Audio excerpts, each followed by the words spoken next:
Today we're going to look at pop icons, props from movies, and objects from art museums to make some basic patterns in Illustrator. Let's go!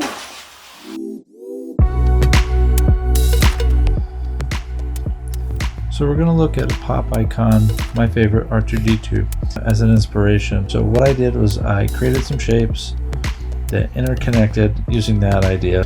If I want to change the color of something, just select it with the selection tool, grab the eyedropper, and come over and change the color of it.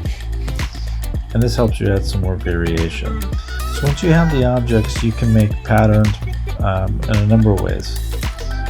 Here's how I made a pattern, or here's a sample of a pattern that I made. The pattern is basically a fill. So I have two layers here in my layers palette. I made one for tests and one for patterns, and these are like all the different shapes that I've tried out. This one is just a basic rectangle with a basic fill color, and then I copied it, and on the new layer I created a pattern fill. Up here are all the patterns that I've made so far. Here's how I made one. If you grab your object, you can shrink and expand it to change the scale, and that's the biggest thing you might want to consider in the beginning.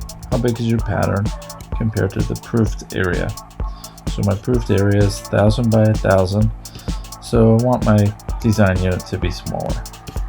I'm going to change this one around. I'm going to orient it vertically, and with everything selected, go to Object, Pattern, Make. When you zoom out a little bit, you'll see your pattern, and here you can name it, you can change the orientation. Some of these work really well, while some of the others won't work as well. You can change how many offsets there are, and I like this one. And you can change the spacing by highlighting and using the up or down arrows. If you hold down Shift while you do it, it'll go faster. Once you like it, hit done. And it looks like nothing happens. That's okay. Come over here, and if you make a new rectangle on top like I did earlier, make sure it's selected, come up to your fill, and fill it with your new pattern. If you don't like the way the pattern looks and you want to fill it on the fly or change it, just double click on the swatch and it will open the pattern here, where you can change your spacing some more, or the orientation, or the type. For the background rectangle, you can have it selected and try different versions of the background color.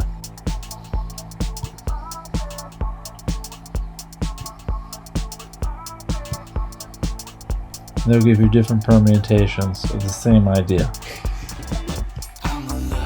A basic R2D2 pattern.